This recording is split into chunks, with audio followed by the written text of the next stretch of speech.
Bonjour et bienvenue dans cette nouvelle capsule Autopassion. Aujourd'hui, on fait un peu changement, on ne parlera pas de nouveautés automobiles, mais bien de sécurité.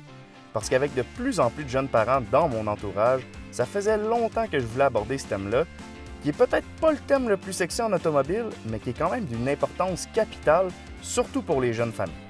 Alors, sans plus tarder, voici 5 choses à savoir sur les véhicules les plus sécuritaires de notre époque, mais pour mieux comprendre où on en est aujourd'hui, prenons quelques minutes pour se rappeler l'évolution de la sécurité automobile en débutant par observer sa genèse. Comme le dit le vieil adage, les accidents d'auto sont nés dès que la première auto a été inventée, mais à l'époque par contre, il faut dire que les dangers étaient plutôt minimes parce que tout d'abord, les autos allaient moins vite que les chevaux, ce qui fait en sorte que les éléments de sécurité à la fin du 19e siècle se résumaient à peu près aux freins, souvent en bois, et aux lumières, souvent à l'huile. Mais avec l'arrivée de voitures de plus en plus puissantes, les routes qui étaient sans règles ni signalisation à l'époque se sont trouvées avec des automobilistes qui conduisaient pour la première fois, qui n'avaient aucune expérience, encore moins de formation ou de connaissances de base et qui étaient tout simplement des dangers publics. Il n'en fallait pas plus pour que certains gouvernements interviennent et leur première règle a été, vous l'aurez deviné, les limites de vitesse et les contraventions. C'est ainsi qu'en 1896, le dangereux et téméraire Walter Arnold a été intercepté par un policier à vélo qui lui donna la toute première contravention de l'histoire pour avoir roulé à 8000 à l'heure au volant de sa Benz Motor Carriage, ce qui était tout de même 4 fois la limite permise dans la ville de Kent en Angleterre. Prix du billet, 1 shilling plus frais.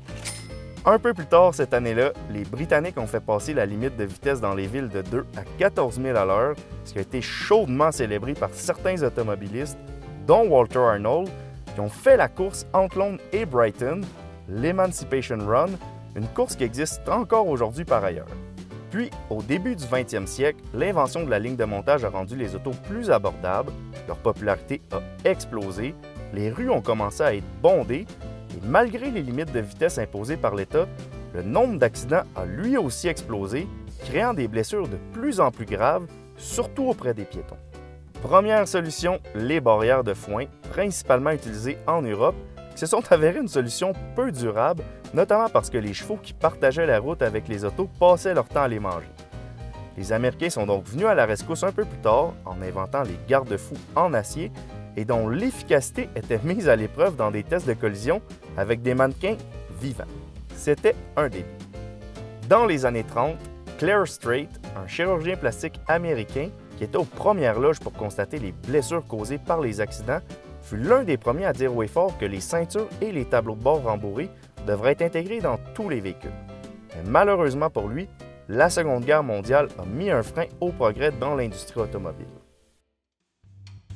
Heureusement par contre, avec du recul, les impacts de la guerre se sont avérés plutôt positifs pour la sécurité des autos, les procédés d'assemblage se sont améliorés, les manufacturiers ont peaufiné leur expertise en développant des matériaux plus sophistiqués pour construire des avions par exemple, et les soldats sont revenus à la maison en 1945 avec les poches pleines, prêts à acheter une maison, une auto et fonder une famille. Et qu'est-ce qui a commencé à compter le plus pour ces nouveaux pères qui venaient de connaître les atrocités de la guerre?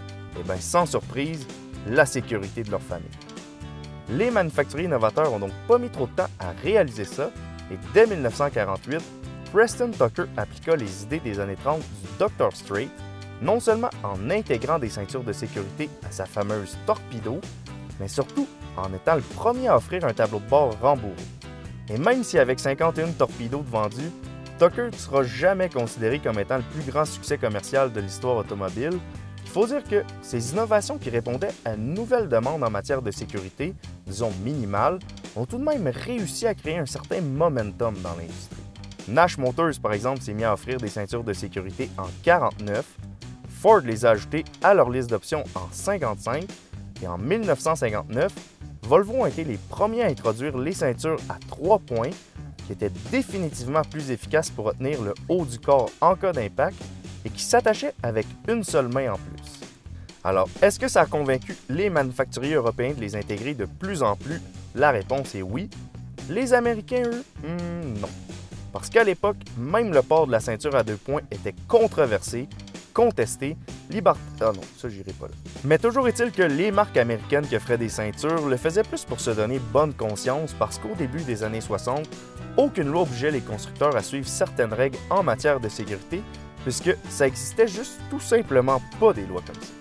Et la goutte qui aura fait déborder le vase, c'est la plus que dangereuse Chevrolet Corvair qui a amené un jeune diplômé d'Harvard, puis de Princeton, Ralph Nader, à écrire le best-seller Unsafe at Any Speed, qui démontrait que les Big Three de Détroit, surtout GM, savaient très bien que leur auto était dangereuse, mais investissaient quand même pratiquement toutes leurs ressources en design et en motorisation, et à peu près rien en sécurité, tout ça dans le but de faire le plus d'argent possible.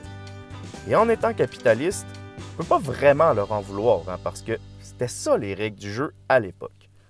Heureusement, Unsafe at Any Speed n'est pas passé sous le radar des législateurs à Washington, et 2 ans plus tard, c'est la création du National Highway Transportation Safety Administration qui a donné lieu à l'introduction des premiers règlements en matière de sécurité, notamment avec le port de la ceinture obligatoire, qui aujourd'hui est en vigueur dans tous les États américains, excepté le New Hampshire, parce qu'évidemment, live free or die.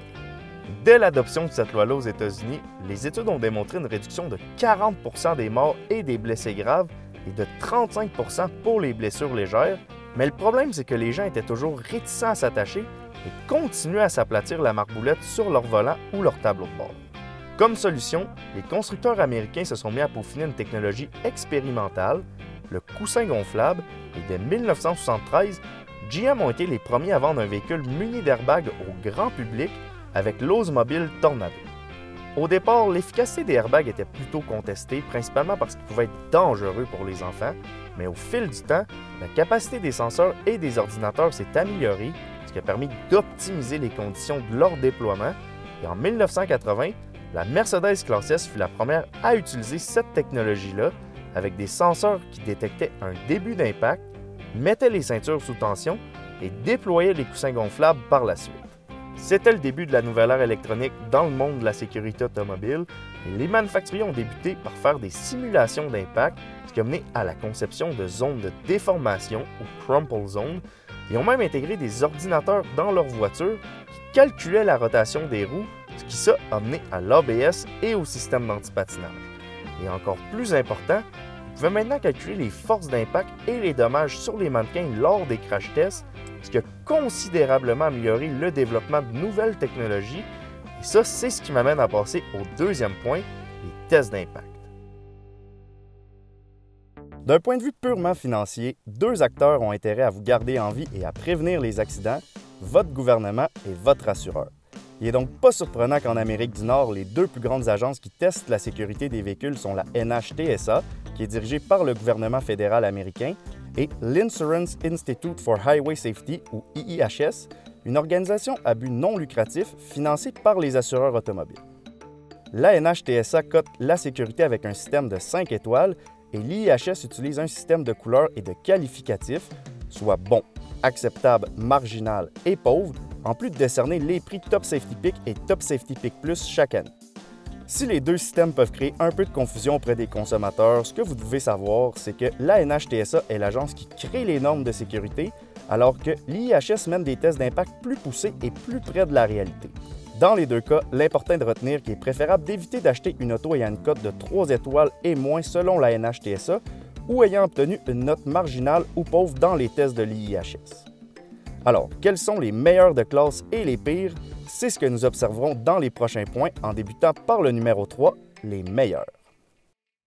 Dans leur évaluation, la NHTSA et l'IIHS observent une multitude de critères allant de la qualité des phares au rappel d'attacher sa ceinture en passant par la solidité des attaches pour siège d'enfant. Et si chaque critère est important, 2 se démarquent particulièrement puisque ce sont eux qui observent la solidité lors des impacts les plus mortels, soit le test d'impact frontal et celui d'impact latéral. Pour ce type d'impact, l'IIHS est définitivement la référence, surtout depuis l'instauration d'un nouveau test d'impact latéral qui utilise une barrière de 4200 livres allant à 60 km/h pour imiter un impact avec un VUS. On va donc nous fier à leurs résultats pour établir qui sont les meilleurs de chaque segment. Dans la catégorie des compacts, la Mazda 3 berline ou hatchback est la seule à avoir obtenu la note de bon au test d'impact frontal et au nouveau test d'impact latéral. Elle est suivie de la Civic et de la Sentra. Dans la catégorie des berlines intermédiaires, c'est l'Outback qui domine en étant le seul à avoir obtenu la note de bon au test d'impact frontal et au nouveau test d'impact latéral, suivi par la Sonata et la Jetta qui s'en sont tirés avec la note d'acceptable. Dans la catégorie des petits VUS, encore une fois, c'est Mazda avec leur CX-5 qui sont les seuls à avoir obtenu la note de bon au test d'impact frontal et au nouveau test d'impact latéral, et il est suivi par le Q3 et le Buick encore.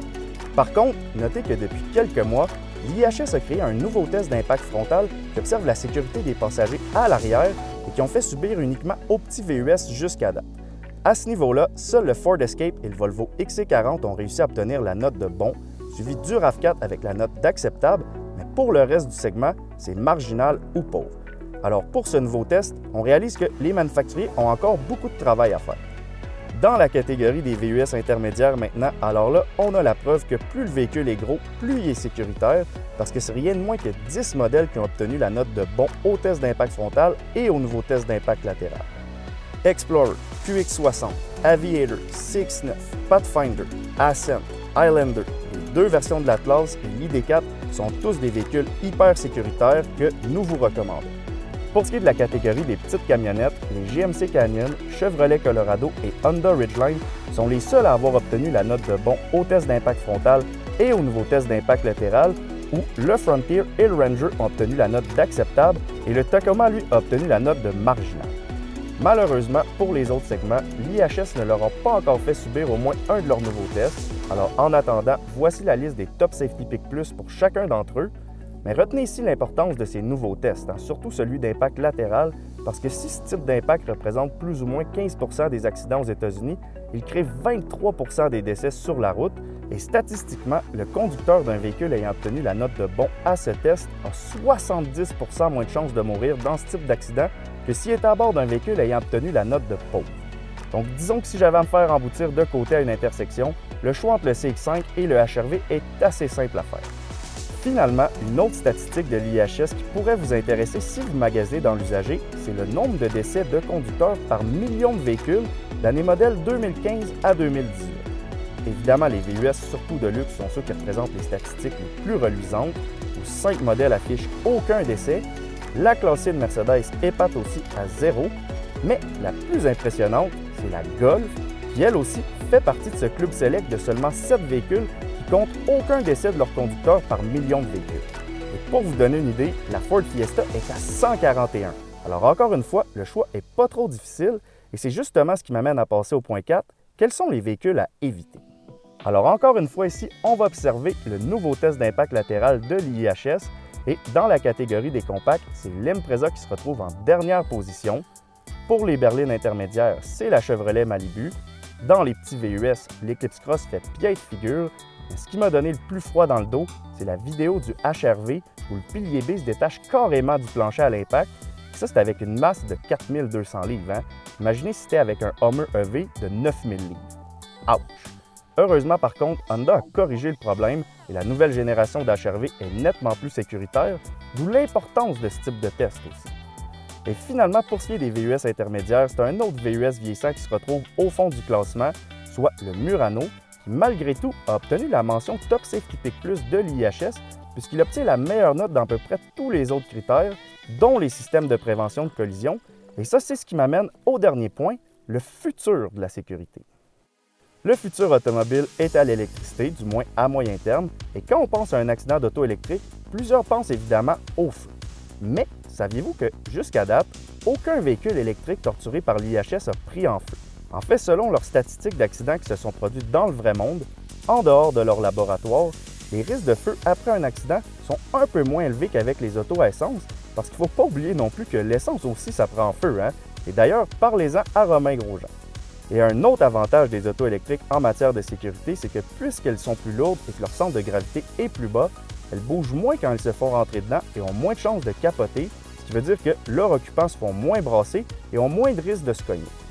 Donc ça, c'est pour les avantages, disons, physiques que les autos électriques vont amener, mais ce qui rend les accidents plus sécuritaires, c'est évidemment de ne pas en avoir, et pour ça, plusieurs voient la conduite autonome comme la solution ultime. Le problème, par contre, c'est que leur arrivée sur nos routes, c'est pas pour demain, hein. En fait, ça s'avère beaucoup plus compliqué qu'on pensait, à tel point que même Uber et Lyft, qui travaillaient sur des systèmes de conduite autonome, ont carrément jeté l'éponge et ont vendu leur système. Et même Elon Musk a récemment dit que pour résoudre les défis de la conduite autonome, il fallait d'abord résoudre les défis de l'intelligence artificielle dans le vrai monde, ce qui n'est pas près d'arriver. Et un exemple éloquent, c'est la division Cruise de GM, qui développe un système de conduite autonome qu'il teste sur une flotte de taxis sans conducteur à San Francisco. Et en juillet dernier, pour aucune raison logique, tous leurs taxis se sont retrouvés à la même intersection, créant un bouchon monstre pendant plusieurs heures avant que les ingénieurs finissent par régler le problème. Donc oui, à long terme, la conduite autonome risque d'améliorer la sécurité des véhicules, mais d'ici là, il reste encore beaucoup de travail à faire. Alors c'est sur ce que se conclut la capsule d'aujourd'hui. Comme toujours, si vous avez apprécié ou appris quelque chose, n'oubliez pas de liker, de commenter et surtout de vous abonner à notre chaîne. Et maintenant, je vous dis, on se revoit bientôt dans une prochaine capsule.